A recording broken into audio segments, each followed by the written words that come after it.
Yeah, there I am, the executive producer. So we don't just do this one show, just to give you an idea of what we do here. We do Digital Health Summit, Fitness Tech, Digital Money, High-Tech Retailing, Kids, Family. And the idea is you see great products here, but if you have no context for them, then something doesn't translate to the market. The idea is to do good business and to do well by doing good. You don't click, they click, the kids click. I'm not for this part. We had some great judges. A lot couldn't be here with us today. Emma Yang won her first Young Innovators when she was 12 years old. She had an app designed to help her grandmother in China with Alzheimer's by having her remember things. Emma's now been at Microsoft, she's given TED Talks, and she speaks all over the world about women in coding. Emily Post, you'll see in a minute. Naveed is here today, I'm here. Alfred had to leave early, Tanda's running kids. Warren is here. All right, we have a judge here. And Jackie Black is with CES, with the CTA, and her job at CTA is to look at 21st century jobs and how we prepare for them. So it's all very mission-driven to make sure we're giving kids the best chance they have. So with that, I'm just gonna call up Liron Ko Ting K, who came here from California. Los Angeles. And we were so impressed with him. So to give you an idea, we get a bunch of applications, we vet them, and then we said, really, this kid's like working at Stanford and he's in high school? So we had to start asking around. We get teacher recommendations, parent recommendations. We asked them for their passion for their project. So he's the real deal. Thank you so much, Robin. Hi, so I'm Liron, and I'm a senior from Crescenta Valley High School down in LA. And my project was Hiccup. And Hiccup is this algorithm that tackles cancer of unknown primary. And this is when a patient comes in and he has a metastasized tumor that has spread all throughout his body. And doctors know that this patient has cancer, but they can't determine where the original tissue was. And this information is crucial when doctors need to administer treatment. So current methods to carry out the diagnosis, such as MRIs or invasive tumor biopsies, are sometimes costly, inaccurate, or sometimes even harmful to the patient. And I learned about this problem about 2 years ago, and I knew I wanted to develop a test that was both high-performing and non-invasive.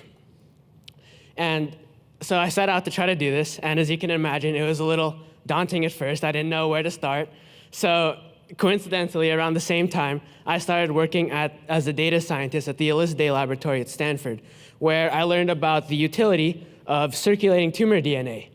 And this is DNA that is released by the tumor into the bloodstream.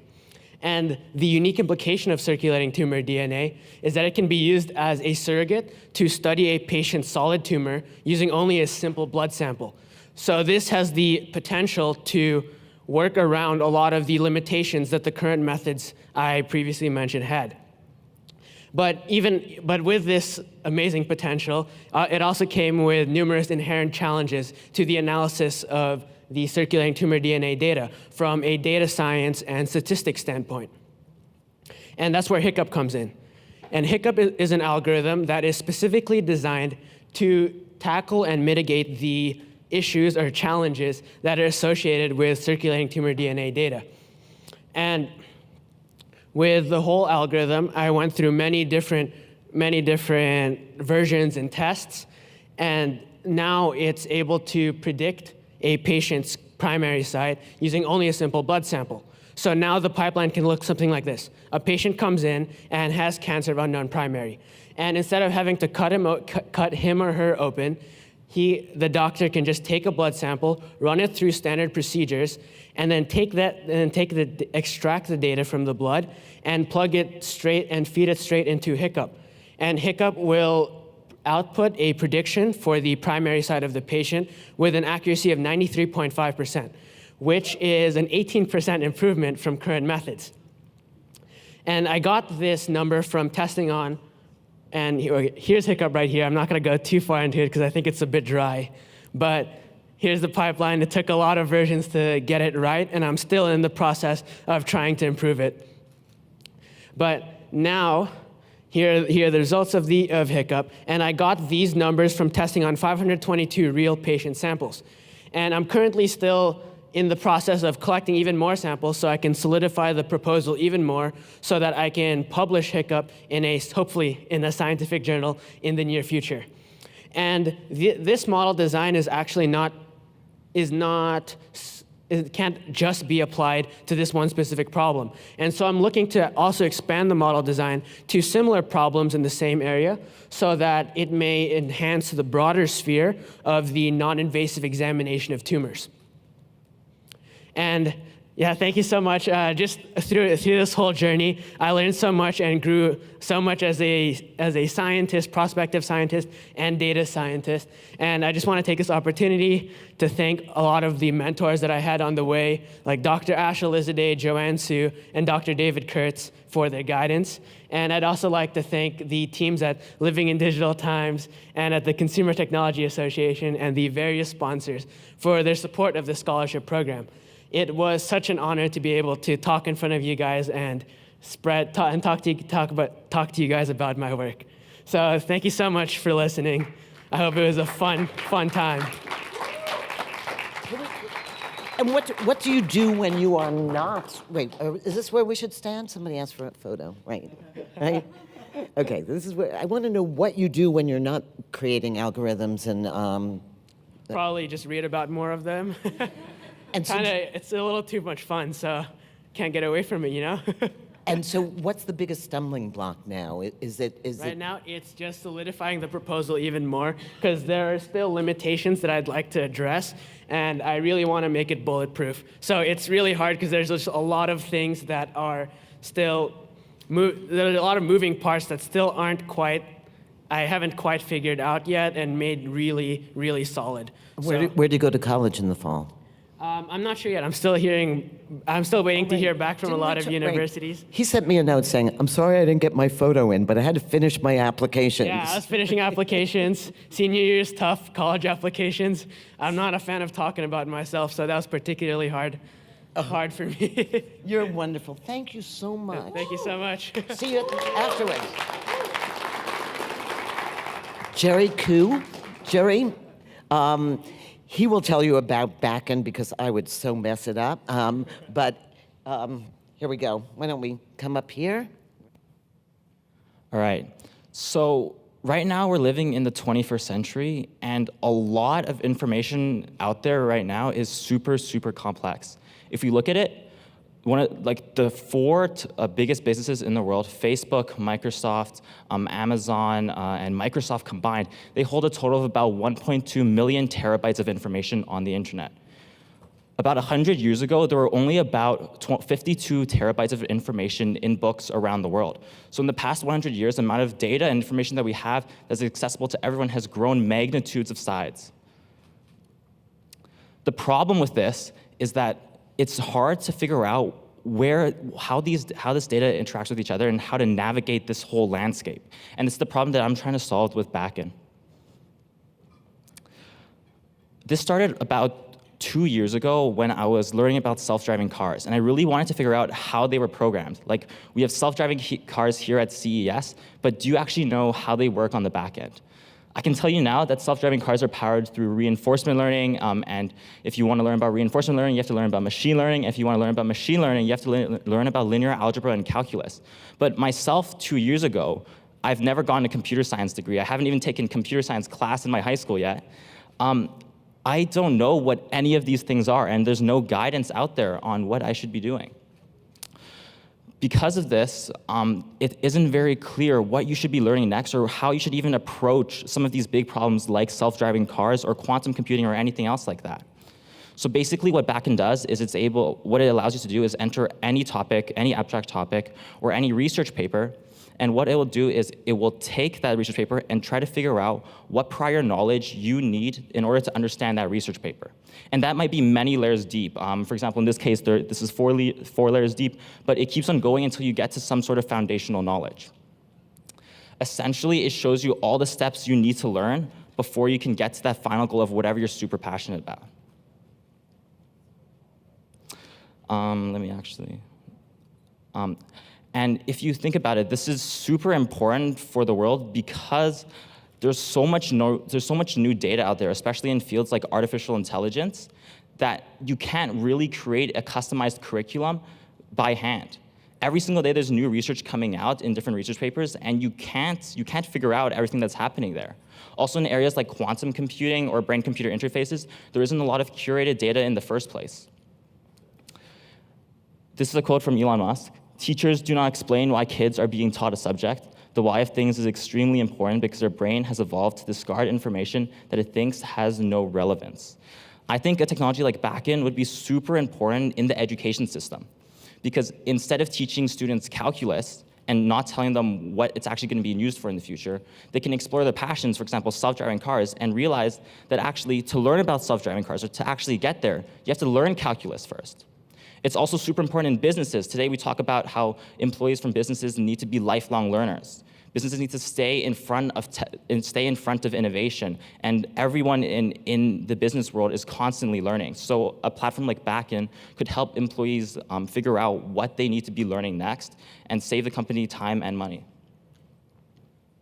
This is a bit of a snippet from the code for my program. Essentially, I'm doing key topic extraction on research papers. I'm then running that through one of my own machine learning algorithms, which tries to determine which of those key topics are most likely to be relevant to prior knowledge that you need to learn first, and then use a bit of graph theory to find relevance between that research paper and other research papers, and try to build this knowledge tree of sorts to figure out what you should be learning before you're learning something else. And this isn't fully complete yet, but in the future, I hope that we can enter any term into my program, maybe even machine learning, and have my program spit out a whole curriculum like this that is super accurate, super clean, for people to learn about these different technologies that are so accessible on the internet now, but it isn't very clear how you should be going about learning about them. Thank you.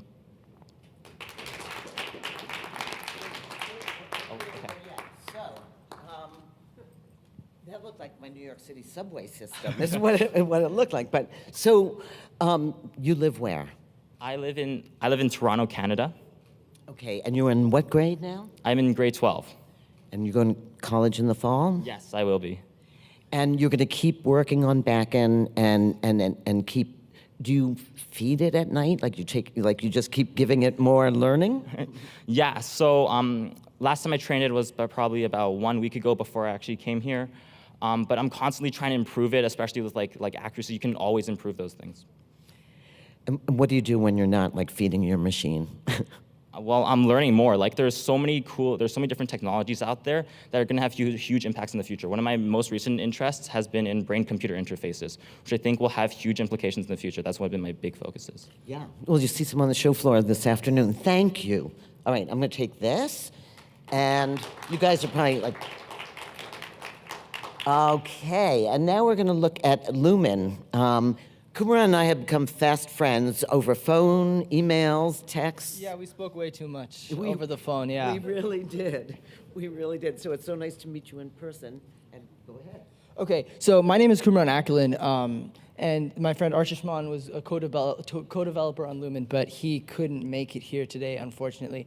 So over the past few years, I've gotten to closely observe the devastating effects of Alzheimer's disease on close family members. My grandfather's older brother has it, my grandfather's brother, my grandfather has it, and Archishman's grandmother has it. So we became quite familiar with Alzheimer's disease. And over the past several months or so, we were volunteering at a local Alzheimer's clinic. And what we wanted to do was figure out ways of helping Alzheimer's patients, right?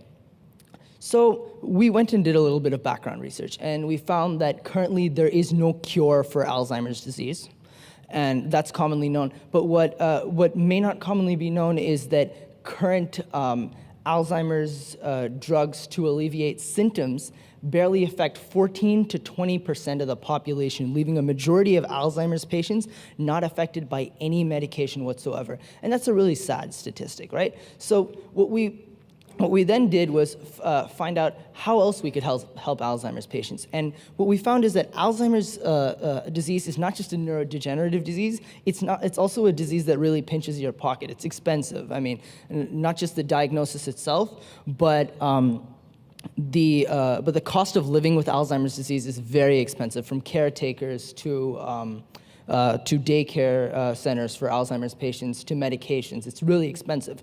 So next, what we did was do a little bit of research on how to reduce costs. And the best way to reduce cost is to plan. The best way to plan is to get an early diagnosis. So looking into why Alzheimer's patients can't get an early diagnosis. So we found 3 common reasons, right? So one of the reasons was a patient is too afraid to go get their symptoms confirmed as Alzheimer's disease. Another reason is classification accuracy. But the reason we wanted to focus on, the third reason, is the diagnostic cost. So what we did was we developed a retinal scan for Alzheimer's disease. And what we were looking for was the inherent vascular abnormalities that are indicative of AD. And over the past few months, that's what we've been developing. And the reason why something like this is capable of working is because when we are still embryos, the cerebral vasculature and the retinal vasculature have similar origins. So changes in the brain's vessel network will change the retinal vessel network. So observing changes in the retinal vessel network will allow us to observe changes in the brain's vessel network, right? So over the past few months, we've been testing this, and we worked with a team in Northern Ireland to conduct these tests, and we were successfully able to detect Alzheimer's disease based off these vascular abnormalities in a retinal scan. And what we found was that these biomarkers of vascular abnormalities are not dependent on MMSE score. In other words, it can detect Alzheimer's disease early, which can have the massive cost-saving implications that we were talking about. Because the current diagnostic process is you go to your primary care physician, they send you to a neurologist to get your symptoms confirmed, and then after that, they send you to a radiologist, and you get an MRI or CT scan. And this can be a quite expensive process, because even after your insurance, MRI and CT scans are quite expensive, and this retinal scan should definitely be able to lower costs. So that was the software section. The hardware section is an attachable lens. It's an attachable device that we, like a clip-on that we want to put onto a smartphone, which houses an ophthalmic lens with a 50-degree FOV for fundus imaging. And currently, we're still developing it. We're modifying an open-source version of the Odox Visoscope lens, which was created by a company in New Zealand. So currently, we're working on modifying that, but our ultimate goal is to just have a primary care physician as soon as the as soon as their patient suspects that they, as soon as the physician suspects that the patient may have Alzheimer's disease, just take a quick scan, be able to determine that there is Alzheimer's disease, and then go from there. And I believe this will have, like I said before, massive cost-saving implications. So I'd like to end by saying thank you to the sponsors, Lenovo and Living in Digital Times, and of course, a special thanks to Robin Raskin for putting this whole thing together.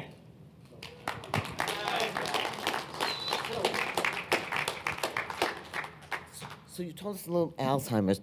Talk to me about the retina for a minute. Can you detect other diseases early? Is that part of what you're thinking about? We wanted to do schizophrenia, but we're trying to get access to a data set right now. So that's I know for a fact that there are also vascular abnormalities in schizophrenia, and that's something that I was looking at. It's amazing. It's amazing. And this guy, he told me all this on the lunch line, I think, one day. You said, wait, I have to get my French fries, and then just proceeded to tell me about data sets. Yeah. So we'll see you all afternoon. Thank you so much, and congratulations. Yeah, thank you.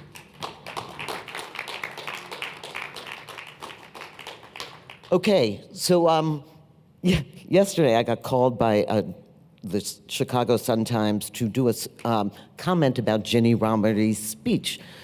I wasn't at it because I was a little busy, but when they said it was about quantum computing, I said, we have a 17-year-old girl who's been working in quantum computing, and so she's going to tell you about her project that's pretty exciting. Tanisha, why don't you come up?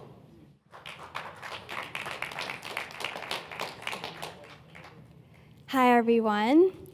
So in 1956, Richard Feynman, one of the greatest physicists to have ever lived, gave a lecture on the character of physical law. He quotes, "Nature uses the longest thread to weave its pattern, so each small piece reveals the organization of the entire tapestry."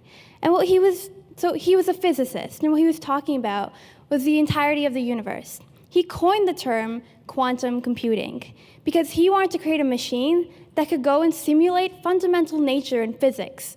And I think therein lies the solution to solving a lot of the hard problems that we face today. A machine that could help us understand how nature evolves and help us understand how to cure a lot of the problems I'm going to be talking about, or actually just one. So the problem I want to talk about is something that is affecting 8.9 million people every single year. That's 24,000 deaths per day. And I'm not even talking about the statistics around the people who suffer through chemotherapy, who have to go through all these, have to go through cancer therapies, and all their livelihood is taken away. And we donate billions of dollars to a lot of the research that's being done. And thanks to people like Liron, we're hoping to get a better cure for cancer. But however, we donate so many millions of dollars, and we still haven't found a universal cure.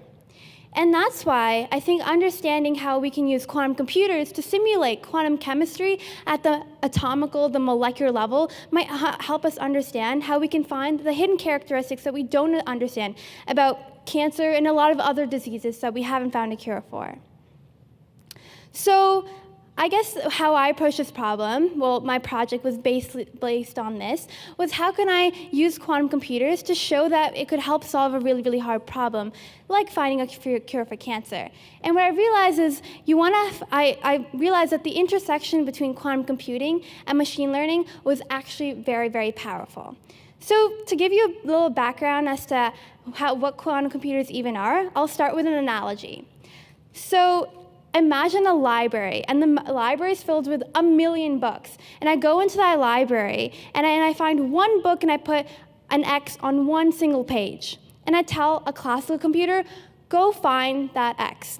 Now that classical computer, no matter how big of a supercomputer it is, if it's a huge library with billions and billions of books, it'll have to go through every single page iteratively. And this could take the length of the universe to complete. However, with quantum computers, with its special fundamental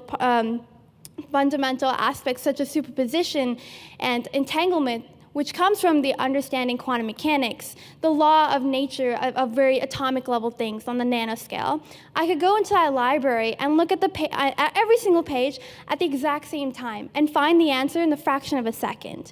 And that's how powerful these computers can be. So my project was, how can I be able to do something useful with this and show that quantum computers can become a powerful tool in the next 10 to 50 years? And so I looked at the machine learning algorithm called support vector machines. And what they're really good at are they're good at classifying linear objects, or being able to classify between if something is a cat or a dog. However, when we go into more complex data structures that isn't as easy or simple to understand, like cat and dog, when you go into a non-linear data set, you have to use a special trick called the kernel trick to project this data into higher dimensions. And these dimensions can go up to an infinite amount. And that's where our classical computers actually fail, because they just don't have enough computational power to be able to understand data structures at that complexity. And that's where quantum computers can come in to help solve that problem and be able to compute through all these complex data structures. And so what my project is called the quantum support vector machine kernel algorithm. You translate that machine learning algorithm onto a quantum computer or quantum circuit, which was done on IBM's open source software development kit called Qiskit. And what the results were, I was able to see, if I ran it on a breast cancer data set, if this algorithm, the quantum machine learning algorithm, was able to classify if cells were malignant or benign, so non-deadly or safe. And I realized that you could get to an accuracy of 82% currently with the hardware. And when you think of these quantum computers, you want to think of like hunky, big metal kind of objects, like what computers probably look like in the 1950s or 1960s. And so being able to do this is absolutely mind-blowing to me, because I want to look at how powerful this tool can be in the next coming years and what kind of potential problems it could help us solve. And so Richard Fineman was interested and passionate about being able to simulate nature at its fundamental core on a machine. How what I'm passionate about is helping create a future that I want to live in, that's going to have solutions to a lot of these problems and eradicate things like cancer for everyone. And I think with technologies like quantum computing and machine learning, we can achieve that collectively. I also want to, before I end off, I want to thank everyone here for inviting me down for this amazing experience, all the sponsors, Robin, everyone who helped put this show together. Thank you so much.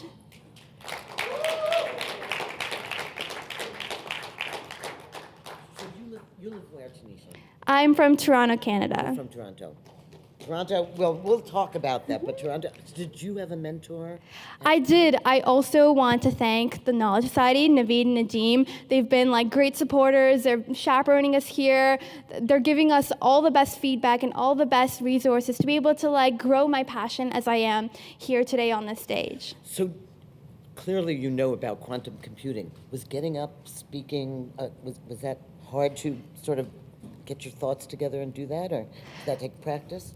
I think it's hard for everyone who's doing it for the first time, but I'm lucky that obviously, again, the Knowledge Society and Naveed and Nadeem have allowed me to have the mentorship and the experiences to get on stage and to like be better at public speaking. So obviously now I feel like I'm a lot more comfortable here talking about what I'm passionate about, because the main goal of being up on stage is being able to share with the audience what the technology can do and how it can help us solve the biggest problems in the world. I learned more about quantum computing and algorithms from your 2 minutes than in all of walking around CES. So thank you. Really appreciate it. And I think we get down to one of the more interesting backstories of all our projects. And Talha and Vishanth are here today. Their other friend is not here, but they've done this amazing blockchain thing. But when you hear about why and how it came about, it's incredible. So Talha, Vishanth. I just want to take a second to acknowledge we're here at the largest consumer electronic conference in the world. All this high tech, yet we don't have Wi-Fi here. It really astonishes me. Earlier this week, I was walking through the drone section, and I saw a drone that went into the water, turned into a submarine, transformed again, and then just flew out. There's all this innovation around us, yet one of the simplest problems we have, we can't solve it. And that is, why isn't there Wi-Fi everywhere we go?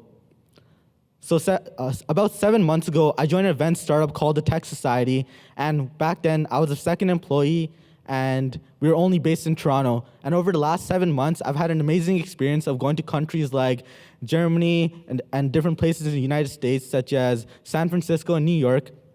And one thing I've realized is I'm with the Canadian cell phone carrier called Chatter. And although the service is really cheap and it works really well in Toronto, everywhere else in the world, not so good. In fact, when I got into Berlin, there was a huge shock for me. I checked the bars on my phone, and it told me no service, which meant anywhere I went, I didn't have directions, and if I needed any information, I couldn't search it up. So I was in this really awkward position. I would be in my Airbnb in Berlin, I would search up directions, just hope my screenshots would save everything I needed to travel around, and once I was in the streets, it'd be a Hail Mary. If I got lost, I'd need to run around until I found a Wi-Fi network at a cafe, and that's how I'd get home, which really got me thinking when I got back. I talked to my friend Vishanth, and I said, we should really go and solve this problem. Now, Elon Musk, he had a solution for this. He wants to launch thousands of satellites in the sky to hopefully beam down Wi-Fi to put it everywhere. Google X also has this company called Loon, which the goal is to put air balloon type of contraptions, fly them around in the air, and hopefully give Wi-Fi in rural areas. We thought there's a much easier solution. When you walk around, it's not like there's no Wi-Fi access on your phone. There's hundreds or even thousands of networks everywhere. They're just locked. So we thought, why not create some sort of application using blockchain that allows you to access these locked networks? So we created Hotspot, a peer-to-peer, a bandwidth marketplace that allows you to pay for data with cryptocurrency. Yeah, so as Tal said, Hotspot uses blockchain technology to allow users to create guest networks on their Wi-Fi and get paid by letting others use that network. So we also leverage hardware like Raspberry Pis, which we use as routers to create communal Wi-Fi usage. Our networks are built on the IOTA network, where we use IOTA tokens as micropayments for Wi-Fi usage. So let's just give a quick example of how Hotspot can work for you and me. So we're from Toronto, and walking through the downtown core can be quite daunting. I'll be honest, like I get lost pretty often, so I need to go to Google Maps, find where I'm going. The only problem is, as I look through my networks, they're all locked. Not one single one is even open. So what do? Do I walk around aimlessly looking for somewhere to get free open Wi-Fi? Do I walk around looking for where I need to go and pray it works out? No, this is where Hotspot comes in. Hotspot lets you go to those locked networks and unlock them. So say I see a network that's a couple feet away and it's available for payment. So I see Francis, he has a network. I give him 2 IOTA. I'm like, hey, let me use that bandwidth for like 5-6 minutes, find where I need to go. Bam, I'm at my destination. Much more efficient and much better uses of our resources, because I get what I need at a smaller rate rather than having to buy a big data plan, and Francis gets to monetize his extra Wi-Fi and data. Next slide. So while we don't know where the future of Wi-Fi heads, if everyone will be connected via Wi-Fi in the immediate future, me and Tala envision a world where transmitting and getting Wi-Fi is easy and seamless. So imagine this. You leave your house with just a couple bucks every single day, and the peace of mind knowing that wherever you go in the world, Hotspot will keep you connected. Thank you.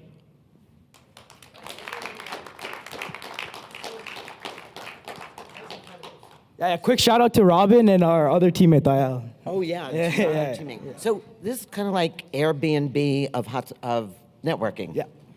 Right? And IOTA, so if I get this currency, I can spend it on other network things? Yeah, so like I said with Francis, so say I'm walking through the downtown core and I just need I need Wi-Fi for like 2-3 minutes just to make sure I'm going the right way. I can just pay him be like, hey, I'll give you this much for this amount of time, get the Wi-Fi I need, close it off, pay him for that. And then he can spend his. Yeah, wherever wants. he gets the currency right sent to himself. He can do whatever he wants, liquidate it, use it for other things as well. Right. So we did a digital money forum all about blockchain and fandom, sharing, royalties, the whole idea of opening up space to be decentralized. And you guys are on top of this. So you'll be at Last Gadget Standing next year? Maybe. We'll see how the prototype goes. Okay. Okay. Thank you Thanks so so much. much. Thanks so much. Thanks. And with that, so you can go on lastgadgetstanding.com. We've done this for 5 years. Our students and awardees have gone on to launch their own businesses, Ivy League schools, PhDs continuing their research, and they all had a couple of things in common. One is passion and determination. Another is pretty swell parents. I think we have one here. And I think the other is a really good mentor, somebody that they could turn to teach them all the different parts that they need to go out and fulfill their dream. So with that, let's just be inspired by them. They're going to spend the rest of the day walking around, seeing the show floor. They have appointments with Indiegogo and a couple of other booths, awards tonight. So we'll see you. I hope you'll be back and back again on the stage. And if there are investors in the audience, I know where I'd put my money. Thank you so much for spending so much time with us. Really appreciate it.